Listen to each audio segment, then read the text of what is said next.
So, yes, lovely to see you this evening, and I'm really blown away by the fact that I have a very special guest here, Ian McBain Jr.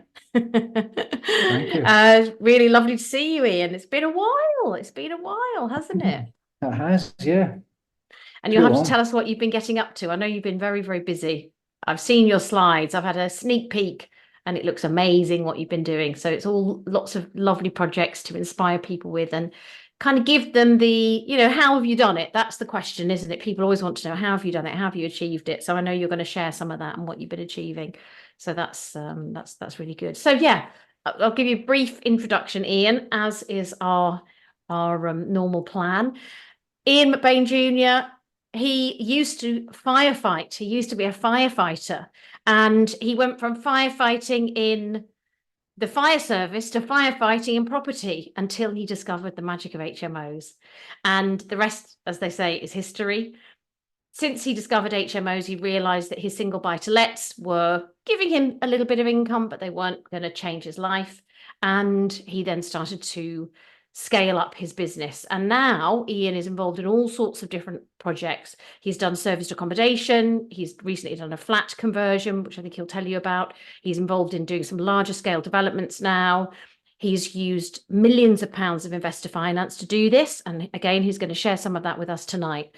So he has gone from being the beginner, the newbie, just a few years ago, to now being a very experienced property investor and developer. If there's something that Ian doesn't know about property, I'd imagine it could be written on the back of a postage stamp, because he has used all sorts of creative strategies to find and secure property, from buying at auction through to using lease options, through to all sorts of other methods that you're going to hear about tonight. So without further ado, Ian, great to have you. Delighted to hear what you've got to say.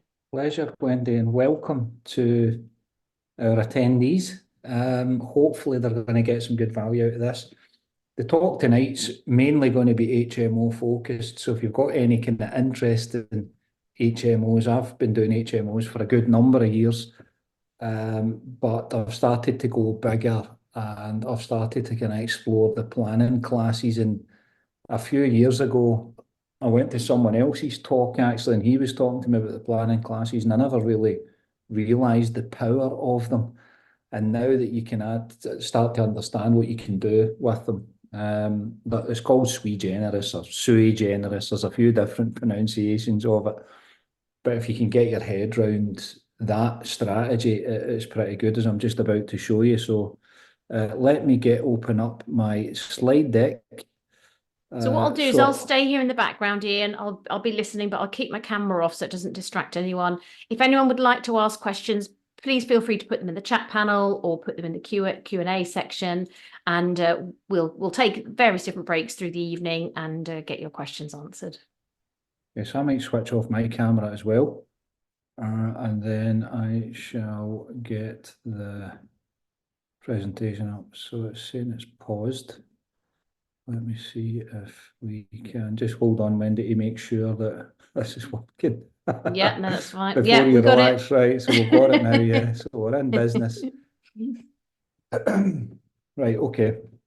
So I've got a family-based business in Southend, for those of you that don't know me. And under my name there, you'll see it's called Estuary Living, because we live very, very close to the Thames Estuary. So I think when I started out, I was a landlord initially, still am a landlord, but really now I've kind of moved up the pecking order, so to speak, and I consider myself more of an investor stroke property developer, which is a natural progression on anyone's kind of property journey, if you like. So tonight, what I'm going to be discussing tonight, firstly, is who am I and what it is exactly I do. I'll also be talking about sui generis or sui generis HMOs. Everyone I meet and I say it, they say it completely differently the way I say it.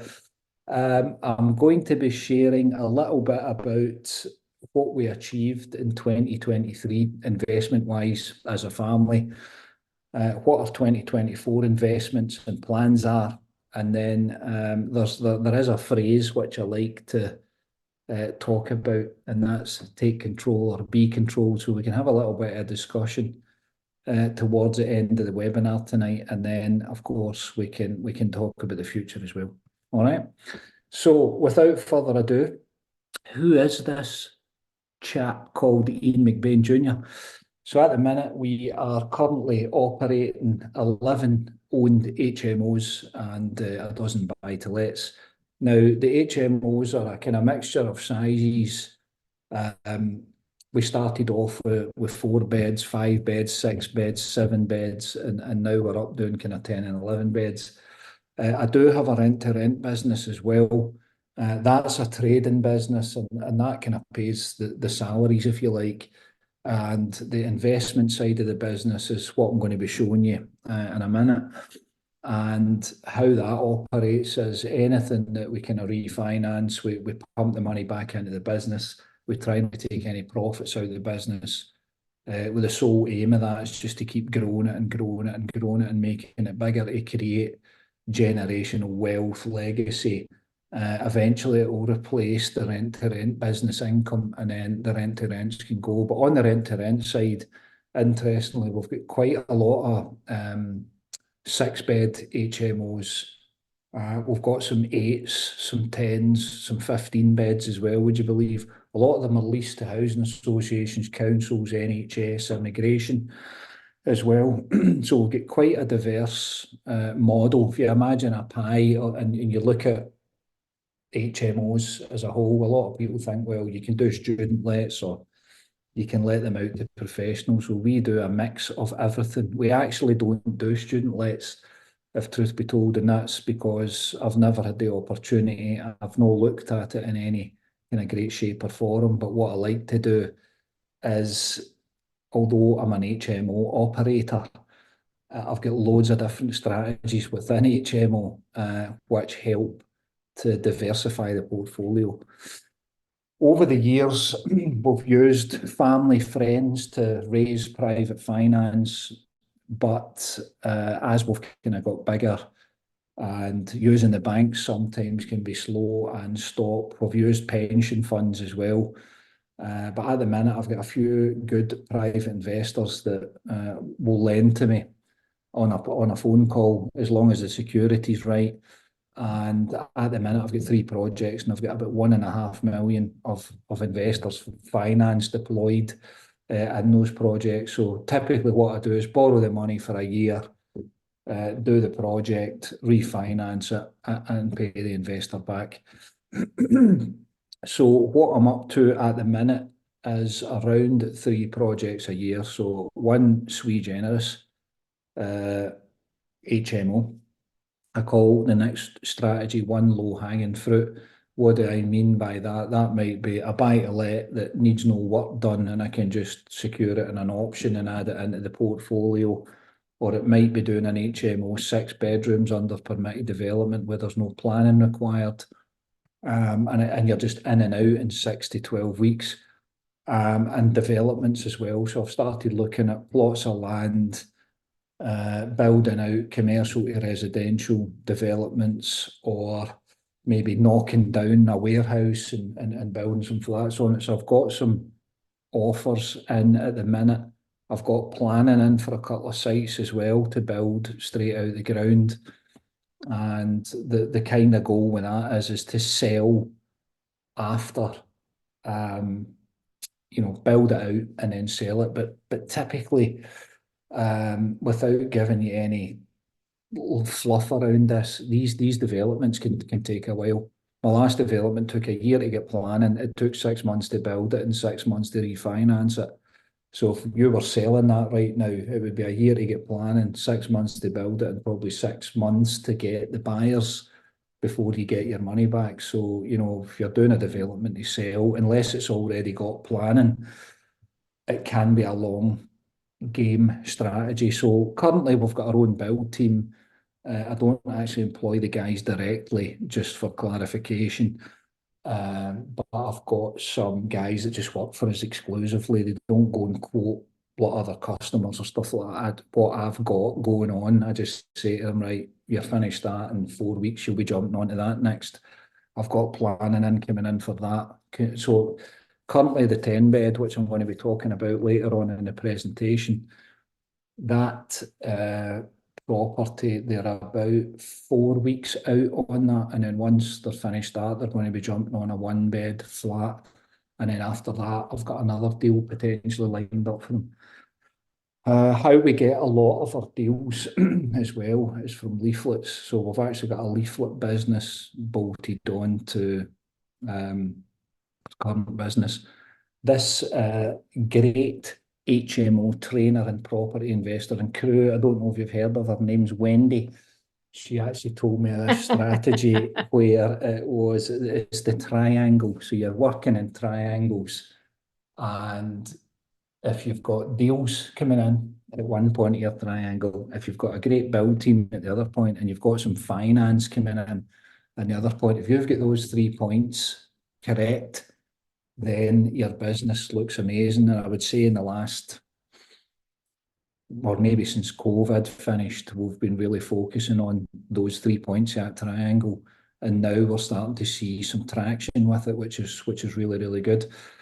So that's who Ian is. It's taken us a little bit of time to get up to this level, but it's amazing what you can do when you start to get some traction in your business. So I've got some experience from other businesses which I've sold, and I'm applied this to the property business now, and now we're getting momentum. We've been doing it for a good while as well. So I'm going to show you a couple of projects. So it's not all going to be death by PowerPoint, don't worry. Okay. What I want to show you next actually is the slide about the planning classes. And I mean, I'm happy to share the slides. That'll be fine, Wendy, if anyone wants to take the slides away. But really, someone told me this a good few years ago, and I never kind of realised the power of it. So, you know, when you're looking at planning class uses, any residential home is classified as C3. So any kind of buy-to-lets that you do, or if you're buying a house, family residence, 3/4 bed, and you want to turn it into an HMO, the planning class changes from a C3 to a C4, which is a small scale HMO. So you can do 6 rooms in a small scale HMO with absolutely no planning. It's utilising your permitted development rights. So that's what I've been doing for a good number of years. But I think once utility costs started to go up, build costs, labour costs, the cost of living started to go up, I've started looking at bigger HMOs to counteract against all these factors I just mentioned, as well as that interest rate rises as well. So what happens when you've got a C4 small scale HMO? So let's imagine that you want to build 7 rooms. Well, you can only build 6 under permitted development, and then once you want to go to 7, so 6 and under's PD, and up 7 and above is obviously, because changes class use again into sui generis, it's then classified as a large HMO. And what that triggers is full planning. There's a few other bits of legislation and compliance that you need to do. Nothing too serious. Once you get your mind round it, it's easy. But what you're then in is the land, a commercial revaluation. So I'm going to be sharing the numbers in the next one, and it will explain why sui generis is such a great strategy. So without further ado, let's look at some pictures. One that I'm pretty proud of. So that started its life in January 2023 as a 3-bed end terrace family house in Southend and Sea. I've had the brickwork repointed and cleaned. I'm a bit fastidious when it comes to the presentation and the curb appeal. So when the minute you get out your car, if you're a valuer, right to the very back of the property, everything's done to a high standard. Because what they do is they'll say to you, well, how much did you pay for this? If they're going to give you like the top valuation, they're going to say, well, can we convert it back into a normal family house? And the answer is no. So if we look on here, that was at scaffold, and look at the colour of the brickwork there. And then look, that's taken on my iPhone. But if we go, look, I got a professional photographer, it just shows you the difference, doesn't it? When you're marketing it. So when you drove by that, you would never think that that was a 7-bed HMO. And we've got 2 rooms in the loft, 3 in the middle floor, 2 downstairs as well. But in order to achieve, there's amenity standards that you need to meet. That's the kitchen. We had to build an extension on the back of the house as well. So what happens when you go to 7 beds, you get a minimum room size and you've got minimum kitchen diner space as well. It's actually on the HMO amenity standards. Now there's a UK guide, but every council's got their own interpretation. So I live in Essex and operate in Southend and Sea in Essex. So I just Google Essex HMO amenity standards, and what I normally do is print them all off, laminate them, take them down to your build site and put them on the wall of one of the rooms. And so if anyone says, well, how many sockets do we need? What does the minimum square footage be like?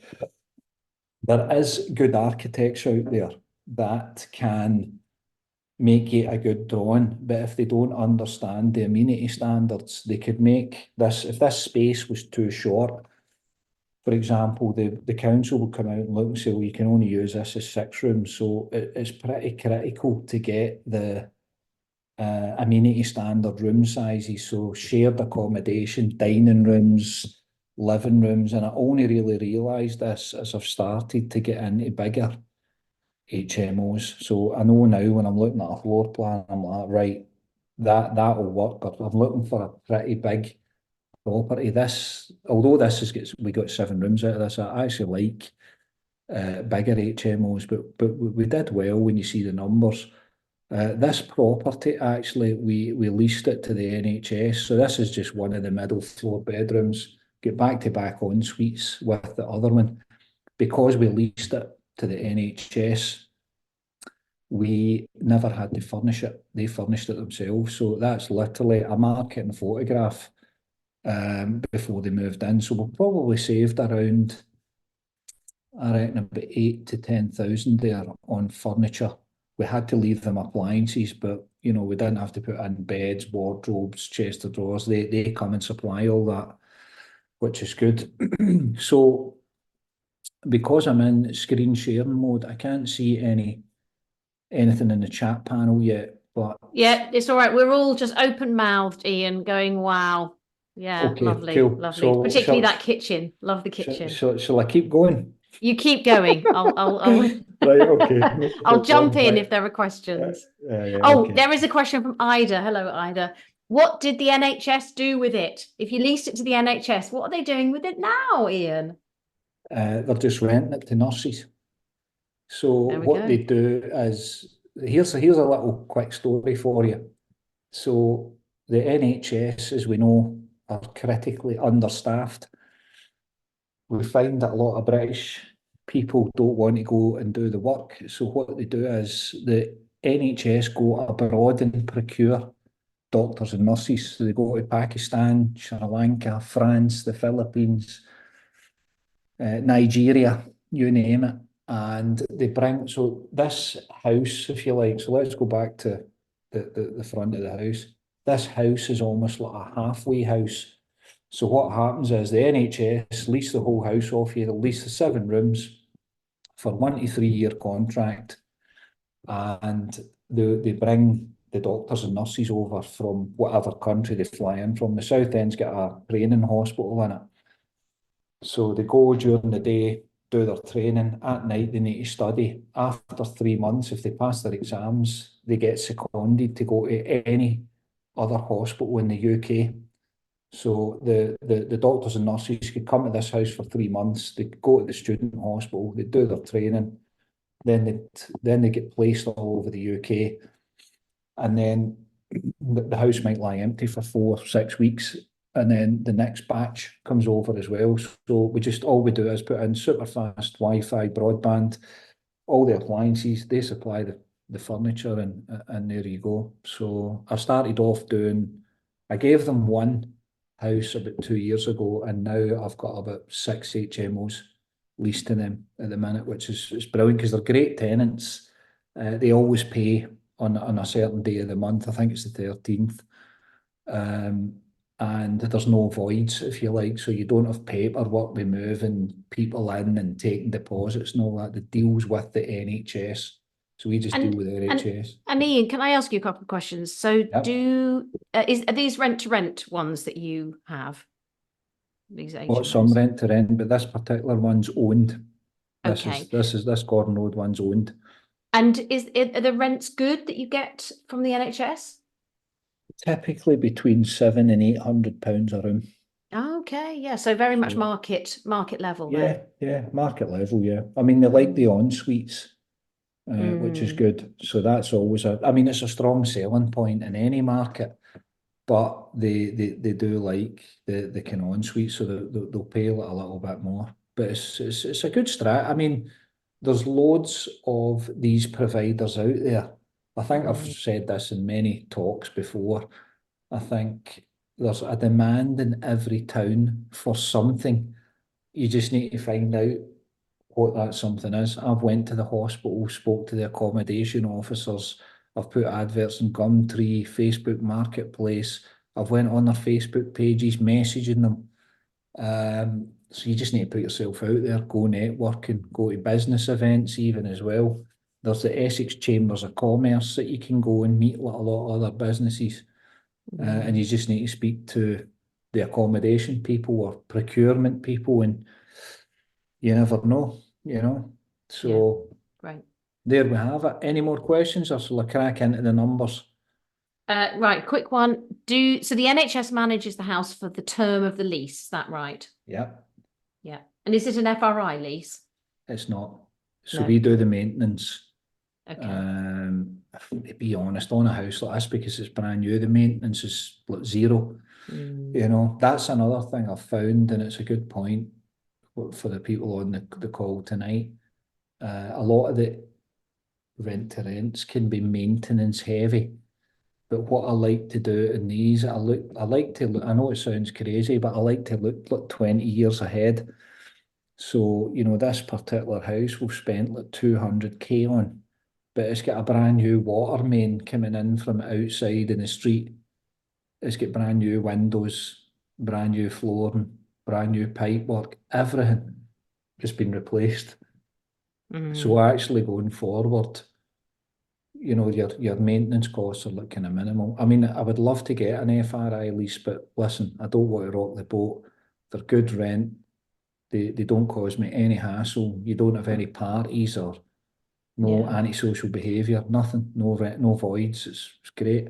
And with regard to the mortgage, Ian, have you had any problems getting a mortgage when you're renting to the NHS? None. Okay. I mean, we went with Paragon on this one, and our broker thought that because we had a company let agreement in place, that the Paragon wouldn't like it, but they accepted it. It's not. I mean, you could go and say to the nurses, right, I need 7 ASTs to satisfy the lender, but it never came to that, Yeah. But people just think it's like there's always a solution, isn't there? If you're determined enough, Absolutely. you'll find a You way. just got to take enough action, and you will find a way. You're absolutely right. Always, always, always. Right. Sorry to Okay. interrupt you. No, not at all. No, this is what we're here for. We want to just give massive value, right? So for the numbers of people in the room, it's taken a little bit of time to, build up to this and get your kind of head around it. But just stick with me and I'll go through it and explain it, right? So 5,000 divided by 7 rooms isn't 700 exactly, but you keep the numbers round because someone will spot it and think, oh damn, that doesn't add up. It's about 4,950 probably. So all in, I bought the house last year for 240. So stamp and legals was 9 grand. So I paid 249,000 for the house. Quite a cheap house actually. And then we got in our building team and we completely refigured it. So, the refurb was 200k, which is quite a lot when you think on it. But in total, we were in for kind of, 450,000 roughly. Now, we've just refinanced it it got revalued at 600k, which I'm going to talk to you about in a second, and it makes around 1850 a month net profit. All right, so bear with me and we'll go on to the next slide. So the new value of the house now, because it's been valued commercially. Now you might have some questions around this, but just hold on at the end of the presentation because I've got a few other slides later on that explain it in a bit more detail. So just stick with us here and we'll go through it line by line, right? So the purchase price was 249 plus the refurb of 200. So all in costs were 449. So 600 was the new valuation. We got a 75% mortgage on that. So our new mortgage is 450. So if you look up there, we spent 449, didn't we? So I had to pay. So I put in the deposit myself, and I borrowed the rest. I think I've had to put in 30%. So rather than 25%, an investor put up 70% of the purchase price, and then they lent us the refurb money as well. So I paid them interest. I'm pretty sure this one was 8%. So at the end, when I refinanced it, all I left in that deal theoretically was 39 grand. Now, if you multiply the cash flow annually and divide that by what you left in, it's 56% return. Now, you hear all these yields and different ways of saying, well, what was the yield? How did that work out for you? Your ROI, I tend not to work on that. What I think is, at the minute, you'll be getting a pretty poor return in the bank. Let's say, even when inflation was at 10%, you take off 10% off that, you're still getting 46%. So at the minute, where are you getting kind of 56% return on your capital that's employed? So at the minute, if it's employed in the bank, you ain't getting a good return. But if it's employed in a property like this, then you're guaranteed that you're going to get a pretty good return. Now, how did I get it up to 600k? There's a few other HMO developers in the town. I've got a great relationship with a broker who I think you use now, Wendy, as well. And basically I do. He's wonderful. Love yeah, him. so he'll send out, he'll say to me, look, for example, here's so-and-so investor A, they get 580. Investor B, they get 610. So you're going to come in between that, you know, and your valuations. Their 7-bed get valued at that. So I thought, well, if I make a nice job of mine, if I get 600, I'd be really happy. And if I get any more than 600, it'd be absolute utopia. So that more or less took a year to do. So buy it, develop it, finish the build, tenant it, and then do the refinance. So pretty happy with that. That was 3 beds to 7 beds. But what I had to do on that was establish 6 rooms under my permitted development rights first. The minute you've built the 6 rooms, I'm going to tell you how to do it shortly. Then you put in planning for kind of sui generis. So initially, a lot of people look at it and their eyes glaze over because they think, oh, what is this? But there is a kind of step-by-step process, which is easy to do. And once you understand it, away we go. So there you have it. There's the first nice little cash flow and asset, that one. So any questions before we move on to the next part of the show? Nothing, I've wowed them all. Either that or fell looks asleep. good. Looks very good. Love 50%, 60%. That's a great return, Ian. Really great. What would you do with that money? That money just be sitting in the bank. It's not going to give you 56 return, isn't it? 56% return. No chance. No chance. You might, if you invest it really well, you might get 7%, maybe 8% if you do really well. Exactly. But most people are getting, even with interest rates going up, getting 3-4% maybe. Yeah, I know. So, yeah. And of course, they don't have all the tax benefits that property brings either. So anyway, we'll probably come on to that. I'll let you carry on. So that's fine, right? So why do this? Why do sui generis? Okay. This is the kind of pros that just I think. So you're going straight into a commercial valuation. This isn't a bricks and mortar house any longer because you've changed the use class completely. It can't be turned back into a family home. It's got 7 en suites in it. We've put steels in it. We've completely restructured the inside of the house. It's got a license for 7 people. It's got planning as well. So when a commercial valuer comes out, it costs more to get a commercial valuation than a normal valuation. It's normally around 1,800 to £2,000. But if you can get the uplift in the value in the house, then it's worth it. I've put down there less competition due to fear, and that's usually around because people don't know what they're doing. A lot of people come along and have a look at the property and think, oh, I don't know, I just couldn't do that. And you think, why? It's exactly the same as doing a normal HMO, but just adding in an extra couple of steps. As I said earlier, due to the interest rate rises, due to the energy costs, you're thinking to yourself, well, the more rooms I can do, the higher cash flow it is. And then what you're doing is you're insulating yourself against future interest rate rises, higher gas, higher electric bills. And of course, when it's sui generis and lenders come out and look at it and they're valuing it commercially, then there's always a greater chance that you're going to recycle more of your funds. Now, I've been doing this. How long have I been doing investing? Probably 20 years, right? And I've never done a deal yet where I've pulled out all the money. All right. So I've done loads of deals. And I've never done a deal yet where I've recycled all the funds. I've always left some money in.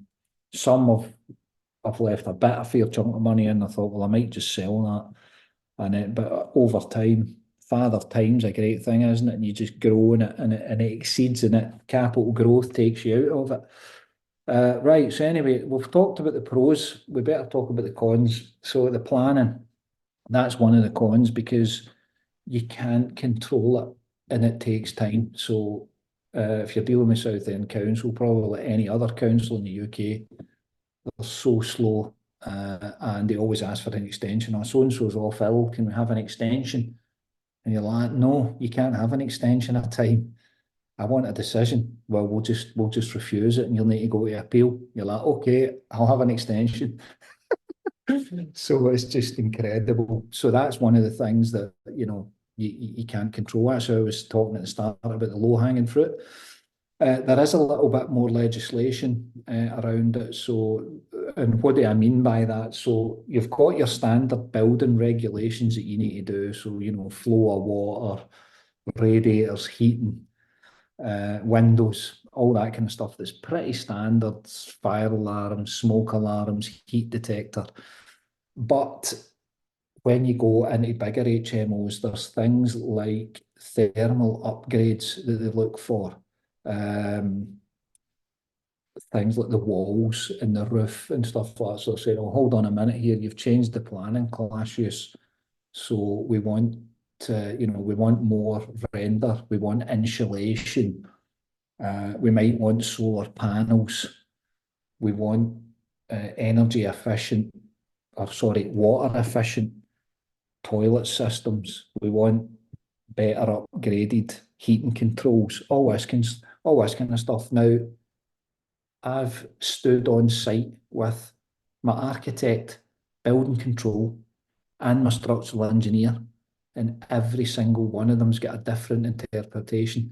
So if you go on to Part E of the building regs and you quote any of that, and the building regs are pretty comprehensive, every single person's got a different interpretation of it because it's sui generis. There's nothing that classifies a sui generis HMO. It's a grey area planning class-wise. So what you need to do is what I've found is I'm working with private building control now, and I'll get them down on site. My latest 10-bed, this is what I did on my latest 10-bed. I got my sound engineer, my architect, my structural engineer, and my builder. all down at one point, and then we said, right, what would you be happy with? What would you sign off on? What do you need? What do you want? And then documented it all, because everyone's, as I say, is interpretation different. I've asked so many different people, and everyone will say, yep, you need a fire door there. Fire risk assessor says we need a fire door there. The fire service say, no, you don't. Building regs say you need a handrail there. Your sound guy says, no, you can't put that there because we need that there. And you're like, right, okay, so it's better to get them all onto site. But I'm telling you, I did the 7-bed and I was going round and round and round in circles, and then I thought, right, I won't do that again. And on the 10-bed, it's been much more fluid. So there is a kind of method in the madness. But listen, if it was easy, everyone would be doing it.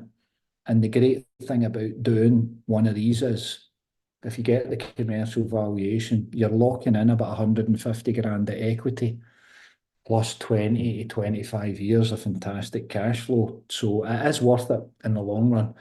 But I do call these a little bit higher risk than a normal HMO. All right. Be happy to talk more round about that with questions at the end. So how are we doing for time? Right, 20 minutes left. Right. So this is how I do it, right? And again, there's a few different ways to do it, but you need to establish 6 rooms for permitted development. So let's say you've got a house and you want to turn it into a 7-bed. You would put in your building regs app as 6 rooms under permitted development. I get private building control in. I don't work with the council. And I tell the private building control that I want to end up with a 7-bed HMO, but I would need to apply for planning to get 7. If you go straight from a C3 residential home to a 7-bed sui generis HMO, you will get refused, right? Well, certainly in Southend you will. I have heard of other people that have had planning consultants and they've used a planning consultant and they've went straight for C3 and they've got 10 rooms, and I'm thinking, great, well, that doesn't work in Southend. So every council's different. Every area is different. So what I do is I just work with private building control, say, right, I'll do 6 rooms. I'll apply for an HMO licence. You get a lawful development certificate as well from building control. I move in some tenants, and then that's you got your HMO C4, if you like, established, which is classed as you're under your permitted development rights. And then what I do is I put in a planning application going from a small HMO C4 to a large HMO sui generis. So what I've done is I'm not going straight from C3 up to 7 rooms. I'm going from 6 rooms to 7 rooms, and that flew through, no problem at all. So that getting that decision as well, I knew that a 6-bed, so I've got my own 6 beds that get valued at 550. I knew that a 7-bed was going to be 600 and above. So just getting that sui generis application, that extra room, got me an extra 50 grand in a valuation. So it is worth it. So you've got to just hang in there. So that's how I do it. Everyone's got their own kind of different methodology, but that's what's working for me at the minute in Southend. All right. So any questions on that before I take you into something else? So we'll change from HMOs to a little bit of development. Okay, happy to crack on? Yep, crack on, Ian. All right, good. okay. All so this this was the old music shop, it was called. 2-bed flat above it. Purchased this in 2022. We're just into 2024, aren't we? So what we thought was, look at that, that's the old I saw the old records, and there was drums and all sorts lying in there. Someone's had a good party. Is all I can say. Honestly, the place was a mess. It was like that upstairs as well, back to front. It was incredible. So this was originally a 2-bed flat, and downstairs was just a commercial shop space. That's the new shop front, as you can see. So that's a 1-bed flat at the front. Straight up above it's a 2-bed flat, and the bit in the loft space that you're looking at, the little apex, that's the masonette part. So that's the bedrooms for the 2-bed flat. So downstairs is the bathroom and the kitchen at the front, and upstairs is the bedroom. We've got a dormer at the back. Plus we've got flats out the back, as you can see. So that building there, you see the little bit on stilts, there's the flat upstairs and a flat downstairs. So we get 3 1-beds and 1 2-bed on that site. We put in for 6 flats, we get knocked back. Excuse me, get in for 5 flats, get knocked back.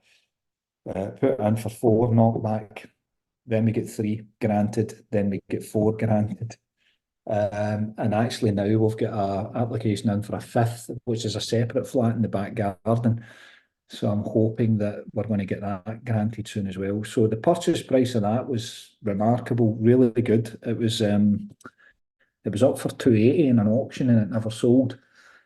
I offered 215 on it in the July and the guy knocked it back. And then he came back in the December and said, look, if you can give me 195 plus some fees. I had to pay some rent arrears or something like that, and it worked out 200 grand. So you think 200 grand for a shop and a flat in Westcliff is pretty good. We got quoted actually 250,000 to do the build, which I thought was a bit light.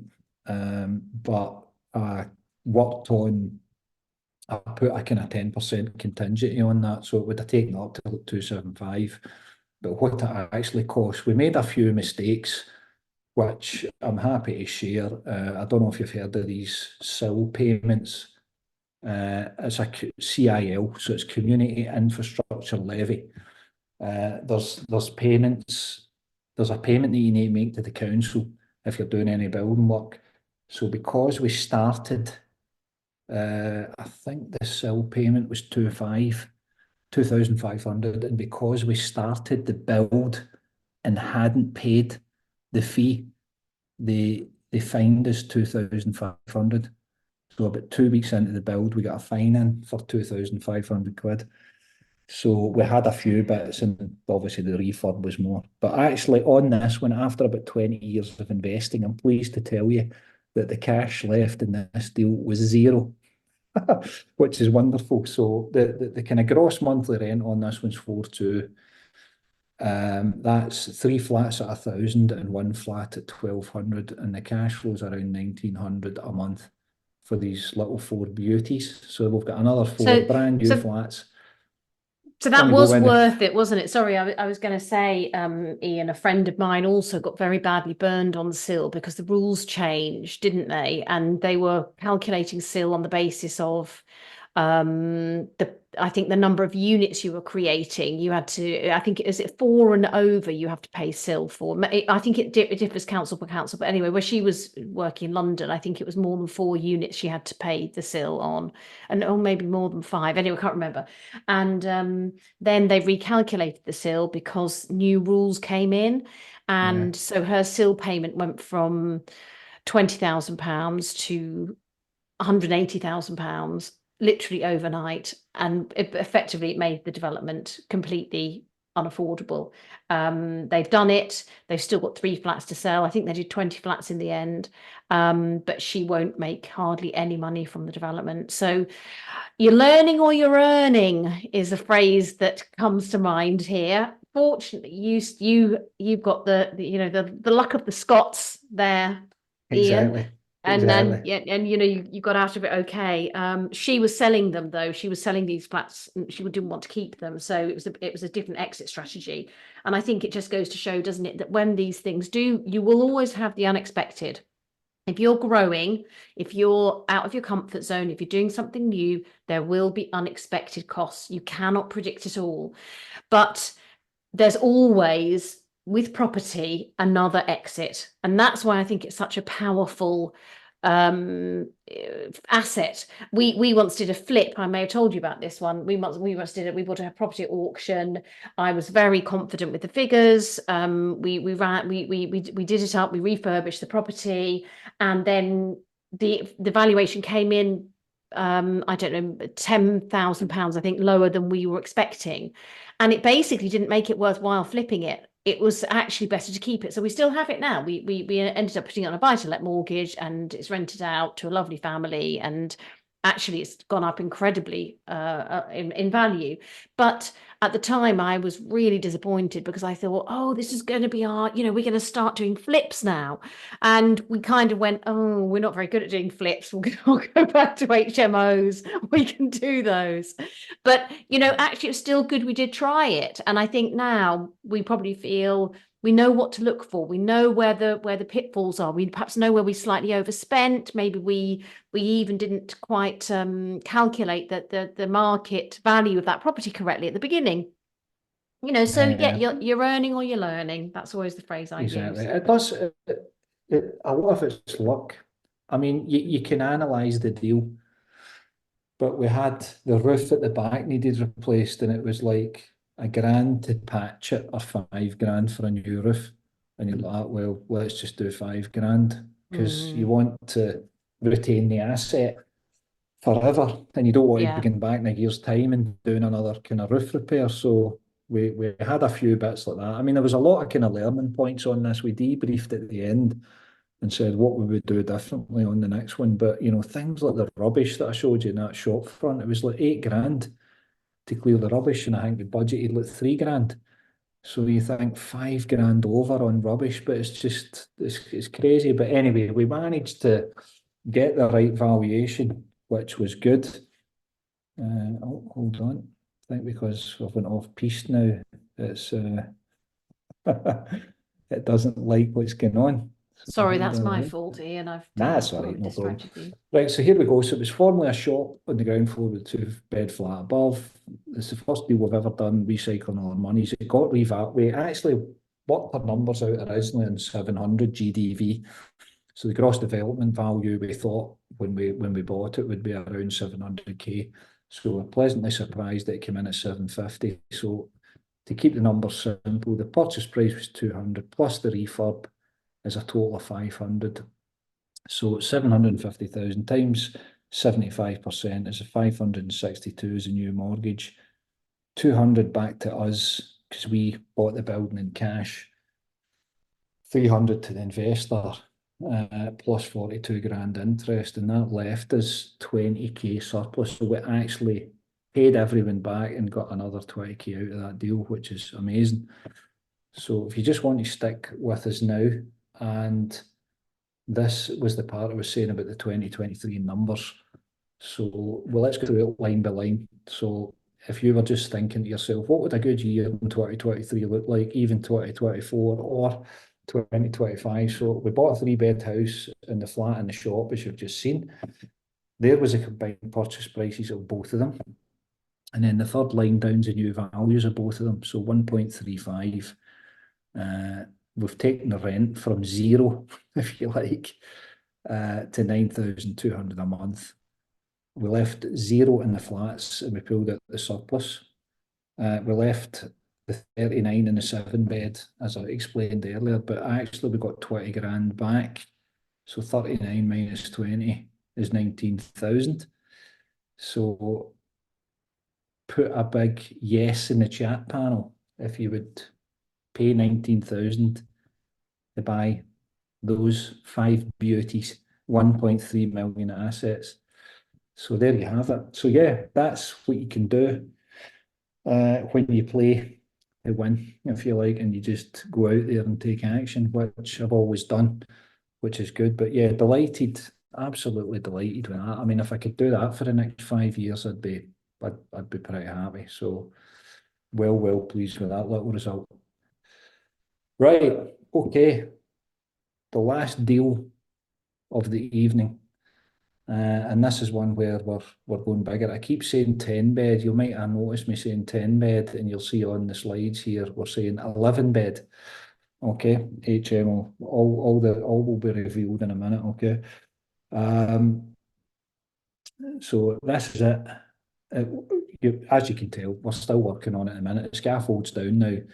But there it was, looking pretty tired. 4-bed house, but the house is massive, honestly, absolutely massive. The basement, massive loft. We've built a side extension on it as well. So we've just done new pathway. You can see on the left there, below the front bay window, we've got light wells going in as well. I mean, they were originally, there was little openings down there. for the windows, but of course we've had to make them bigger to make fire escape windows. You'll see here in the grey at the back is the side extension that we've built on. We had to build that actually to get the square meterage for the kitchen. And if you look to your right, up the garden there, just in front of the wheelbarrow, that's the second light well, where the other, because each room's got its own light well, and then that's like a kind of little fire escape place down in the basement. So if there is a fire, you can climb out the window and there's going to be steps up out of that light well. A courtyard, they can get called as well. So you'll see we've put the dormer on the back as well. And what we've actually got in this one, we've got 2 rooms in the basement. We've got 2 rooms on the first floor, massive kitchen dining area. We've got 4 rooms in the middle floor. All of the rooms are massive. And then in the loft, we've got 2 rooms. So that gives us a grand total in that house of 10 rooms. Now, there's a light well there, look. We haven't built the steps in there yet. We're still rendering this at the minute. That wire that's sticking out is the emergency lighting there as well, because you need to put emergency lighting outside. So that's us digging out. You'll see the line there. Look how far down they've dug. So we had to dig down a fair bit. There was actually about 35 tons of soil we took out of that basement. There's the old light well windows there. You can see just on your right hand side. What we actually had to do there was cut a bigger opening, and it was all dug out by hand, and it took them 2 weeks. It took 4 guys 2 weeks to empty that basement, and then we refilled it with concrete, as you're just about to see. That's us putting the damp-proof membrane down, and it took 2 hours to fill it back up with concrete. So 2 weeks to dig it out and 2 hours to refill it. That's the new basement floor there, as you can see. You can see the kind of light well framed, and then we had to tank the walls with like a moisture kind of membrane, and we've actually had to put in like a pump. What happens is if the back of that membrane gets damp, it runs down into a little acro drain, and it runs round the whole side of the room, and it goes into a pump, and it gets pumped outside. But the basement is pretty dry anyway. It never really kind of smelt of damp, but you've got to take precautionary measures. I mean, the councils take a dim view of damp. You don't want to spend the money that we're spending in this place and then have to go back and start digging about in the basement. So that's the kitchen dining area with the floor been screeded now. We put a little vaulted ceiling in as well. And that's going to be above the island there, which is going to be nice. So to run through the numbers on that, we actually paid 375 for that, but with stamp and legals it came in at 400. We're having a garden landscaped at the minute. That's going to be around 300k. And again, you might want to write this down. So how we do the kind of commercial valuations, once you've got a few commercial valuations and you know what various lenders will pay, 600 divided by 7 rooms is about, so if we go back to Gordon Road, 600k reval divided by 7 rooms works out about 86,000 a room. So then you just do a quick 86,000 a room multiplied by 10 beds is 857k. And if it revals as 11 beds, it's going to be 942k. So again, be leaving practically nothing in that house. And that house is going to generate over 100 grand a year in rent, which is incredible when you think about it. So what I hope that you get from tonight is that, you know, I'm encouraging you to think bigger, because the bigger you go, yes, you're taking a bit more risk, but it's a calculated risk. But if it pays off, how many of them would you need? Now, let me just take you back a couple of slides. I've not got the best photo. But see here, these 2 black doors on your left, that's outside toilets, would you believe? So what we've done is we have put in electrics and plumbing into these 2 doors from the kitchen. What we're intending to do is knock this, so we're going to go, we've established 6 under permitted development, as we've already spoken about. Once we've got 6 established, I'm going to go 6 rooms to 10, sui generis. And then once I get 10 established, I'm going to go 10 to 11. And that's all based on the planning consultant who goes, if you go straight to 11, you'll get knocked back. Let's just nibble away at it. So the extra room will be where that plasterer's standing. It will come off the back of the house. Now, if you think that we're getting roughly 86,000 a room on a commercial revaluation, it's probably going to cost us about 40k to build an extension. So it's well worth it. You're doubling your money, aren't you, on a valuation? So if we get it revalued as an 11 bed, I'll come back on and I'll give you a debrief on that. But again, I'm just playing to win. Whatever I get, you're winning anyway. But it's without, I mean, obviously I'm biased, but it's without doubt the best HMO in Southend. So let's just have a look at these strategies. We're getting close to the end now, which is good. So hang in there.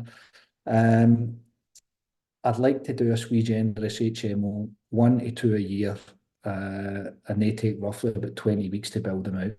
A Class M is higher risk because you've got to get planning, you've got to wait and decisions, and it drags on a little bit.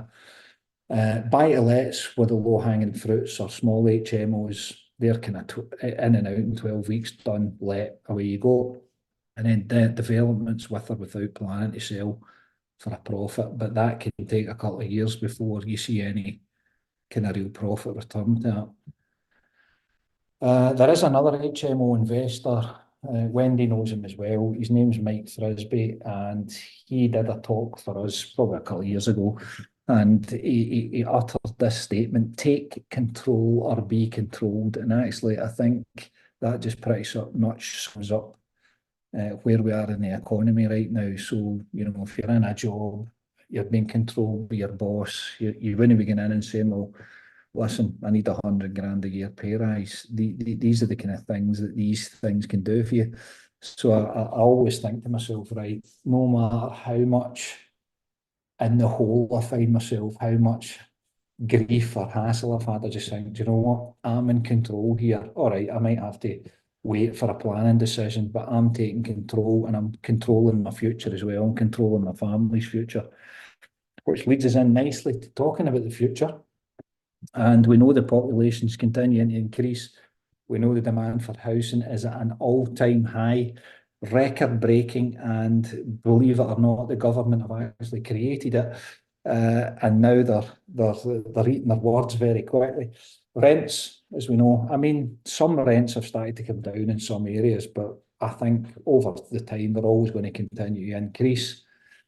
We know we're not building enough new homes year on year. Now, the government set targets, and that filters down in at local councils. And you go to local councils and say, I'm trying to build a 10-bed HMO, and all I want's planning for 10 rooms. And they say, we don't care what the government say. We'll work at our pace, and you need to just wait. So that's why there's a bit of disconnect in central government and local government. Now, here's a little conundrum for you when we're talking about the future. If you've got kids right now, just put it in the chat panel what you think their retirement age will be. Have we got time to do that poll? 70. Somebody said 70. Yeah, I reckon 72 to 75 is going to be. Neil is saying 70, sorry. Wendy said 74. Yeah, it's over 70, probably 72, I reckon, minimum at the minute, and it's going to go up to 75, isn't it? So it's just incredible. So you just think to yourself, you get kids right now, do you want to maybe working to 75? Absolutely not. Well, maybe to keep us in the lifestyle that we're accustomed to.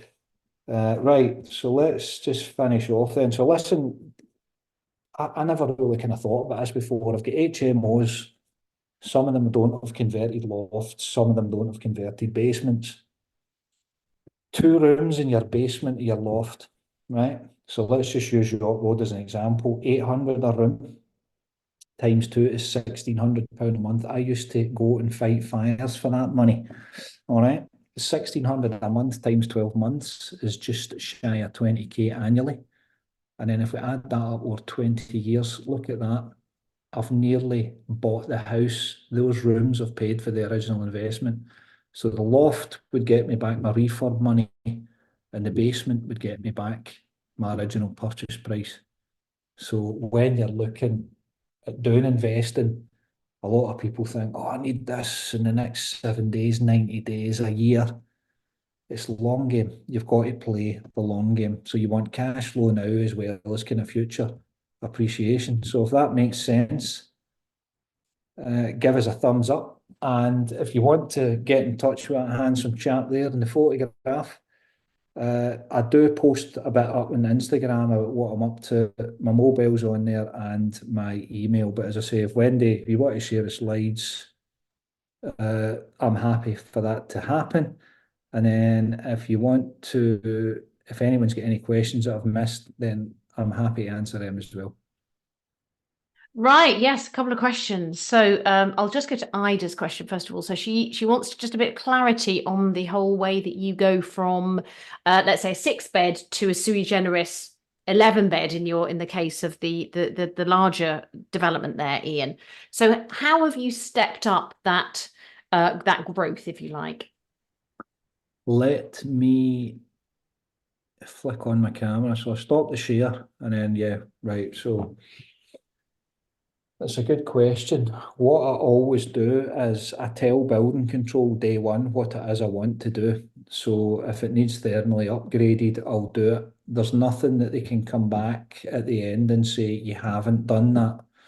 I do everything up front. So if it needs extra sound insulation, fire insulation, I do it all. And then when they say, right, where's this and where's that, you've already got it. Now, just interestingly, and this is a good little share for everyone, I put in my building regs application for a 10-bed HMO. Okay. Southend Council's planning enforcement officer came down to site and said, hold on a minute, this is a planning enforcement breach. And I said, it isn't, because it's a building site. I want to end up with 10 beds. I can only do 6 beds under permitted development. He goes, yeah, you're correct. So I said, I'll only operate it as a 6-bed until I get planning for a 10. But I'm being honest and upfront. I want to end up with a 10. And the guy said, brilliant, no problem with that. And that was it. And now I've got his mobile and I can call him. So, you've got to play the game though. So planning and building regs are two different things. And when you're dealing with the councils, it can be challenging. And of course, it's very expensive to go back and do building regs, as I once found out on my first 7-bed HMO in Crewe, where I did 6 beds and then I realised, oh, actually, there's a massive loft space. Let's go back and do the 7th. And I learned then always plan for a bigger project than you might execute initially. And in fact, Ida, in the mentoring group, Lee Iverson has done exactly this. He didn't get planning for 8 beds, but he's actually developed an 8-bed HMO, but he's currently just renting out 6 rooms.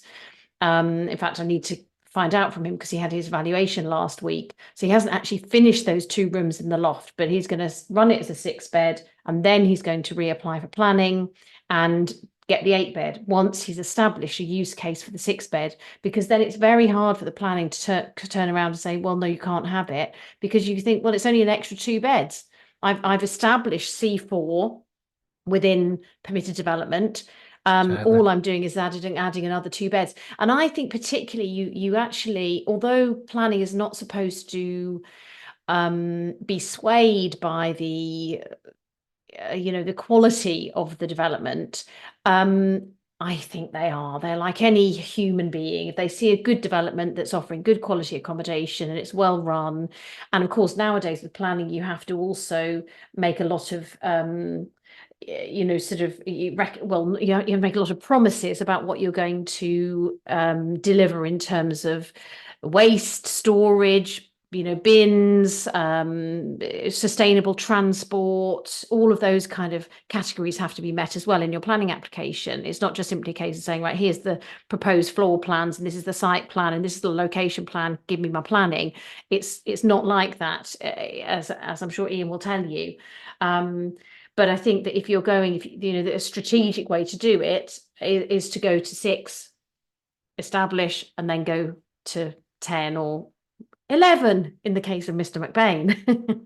Yeah, that was perfect what you said, how you described it as well. I'm just looking at the comments now. So I saw Ida had written, moving from 6 to 10, does that mean you do the works to upgrade to 10 while you have the 6 tenants in? So that's a good question. And the answer is no, you do the work prior. So if you imagine I've built the 10 rooms, I've told the council I want to build 10. They've said I can't have 10 until I apply for planning. So I'm doing all the work up front, but I can only let out 6 of the rooms. So basically what I need to do is leave 4 rooms undecorated with no carpet in them. So the plumbing's already in, the en suites are in, there's no room numbers on the doors are locked. The building control officers I've got is brilliant. I just say to them, look, can I leave these rooms empty? No furniture. The rooms won't be decorated. It'll just be plastered walls. And then what you do is you put in your planning app for the change of use for the extra rooms. And then once you get the change of use, you just send your decorator in and your carpet fitter. Bang, done. Yeah, And that's yeah, it. exactly. So Because we have to remember that planning is what's called use class. It's all about how you use the building. It's not actually, although people think it is about the physical layout of the building, it isn't really about that. It's actually about how it's being used. So if it isn't being used, and as Ian rightly said, he's left it what you call fallow. He hasn't put the carpets in, he hasn't decorated, he hasn't got furniture in. So people couldn't live there. He can't. Some planning officers would think, oh well, you're going to put this in, you're going to use it, and we don't trust you. But if Ian can show, look, these are the photos, this is how it's going to remain fallow while I'm doing the rest of it, I'm not planning on breaching planning guidelines, they are more than happy about that. It's a very good strategy, very, very clever. Well done. Neil's asked, I see Neil's question here. Can I ask how many is enough? Listen, let me tell you, Neil, I ask myself this all the time. I say, right, that's it. One more of these, I'm retiring. But I love a deal. I think when you get offered deals and you know you can add value, it's pretty addictive, isn't it? So Mm. I did watch a video that Daniel Priestley, who Wendy knows well, Entrepreneur Revolution. He's just rewritten that book, but I follow him on socials, and he said, "Listen, if you need to retire, you're bored in your job or you hate what you do." He said, "If you enjoy what you do, why not keep doing it?" So at the minute, I enjoy what I do, and I keep saying, "Oh, I'm not doing it anymore." And then, would you believe at a minute past 4 tonight, I won an auction. Just bought another place. So it's crazy, Neil. Honestly, I don't think I'll stop. I've not got any plans to stop at the minute. I like doing what I'm doing. It's good. Um, I like the bigger ones. The other thing is, if you want to sell off, I know someone, here's something just to consider. I know someone, he's got 60 buy-to-lets. He's going to sell 50 and he's going to be left with 10. And he's going to have a huge chunk of money. The 10 he's got, it's not going to have any mortgage debt and he'll have 10 grand a month and he's going to be 65. So that's a nice position to be in, isn't it? So you've got, when you're acquiring all this stuff, it just gives you options, doesn't it? Which is good. So I don't know what's going to happen. As much as I've got plans and goals, I just keep going, just building, buying. But listen, good luck to you retiring for the day job and doing our first HMO. It didn't seem like that long ago. I was doing it as well. And I've just got momentum and traction now. I know what I'm doing. I've got a great team around me. Yeah. And it And just actually, becomes it's addictive. funny, Ian, because I've got all 3 Daniel Priestley books. Sorry, it's a bit blurry because I've got it on blur just behind me on my bookshelf. Key Persons of Influence, 24 Assets, which is when you're developing and growing a bigger company, which is one I'm focusing on at the moment. And that one you mentioned, Entrepreneur Revolution, which you're right, he's just rewritten. Very, very good, very, very good books. They apply for Nice. all sorts of businesses, not just property businesses. He's a clever guy, isn't he? Very, very clever. He's really thought it through. He's really, yeah, very, very sharp individual. So yeah, really, really good. I'd like to echo what Neil has put in the chat panel there, Ian. Very, very inspiring and interesting. And you know, it's great, isn't it, when you listen to other people's stories and how they've overcome difficulties or challenges or where they are, because you know, we've all had them. We've all had times when we thought, oh dear, I'm never going to get over this. This is so difficult. This is so hard. But by pressing on and continuing and keeping doing what you know needs to be done, like, and as you know, I've always saying this, finding the deals and finding the money, and you just got to put them together. And if you can do that a significant number of times, you will be wealthy. And you will eventually retire to the Maldives, or is it Marbella, or is it somewhere else sunny and hot, Sad to Portugal? say, then you'll be over there buying stuff, Exactly. Yeah, you'll be looking at doing deals over exactly the there. same thing. Cannot stay. Absolutely, absolutely. But But listen, it's it's not been a get rich pleasure. quick, but it is get wealthy over the Exactly. long term. Yeah, thank you ever so much, Ian. Really, really great to see you this evening. You know, lovely to catch up with you again, and thank you for your content as ever. Amazing. No problem. Have a great evening. See you later, And to right? you. Take Thanks, care. everybody. Good Cheers. night. Bye-bye. Bye. Bye.